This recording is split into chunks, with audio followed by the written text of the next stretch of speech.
বন্ধুরা, আজকে আমরা চলে গিয়েছিলাম নৈহাটির এক কালীপুজোর মণ্ডপে। মণ্ডপটি দেখুন অসাধারণ।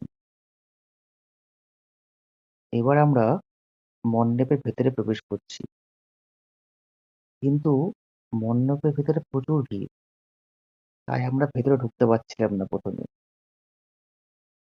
কিন্তু আস্তে আস্তে আমরা নিজেদের সুযোগ করে নিলাম। সুযোগ করে নিয়ে আস্তে আস্তে ভেতরে ঢোকার চেষ্টা করলাম, মানে ঠাকুরের কাছে যাওয়ার চেষ্টা করলাম, যাতে আপনাদের ঠাকুরটাকে আরো সুন্দরভাবে দেখাতে পারি। দেখুন, মণ্ডপের ভেতরটা দেখুন, একদম চোখ ধাঁধিয়ে যাচ্ছে।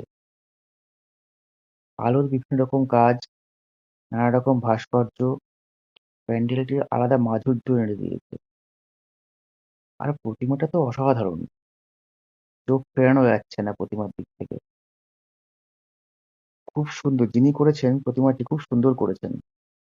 আর এখানকার প্যান্ডেল এবং পুজো বরাবরই নামকরা। কেমন লাগলো জানাবেন।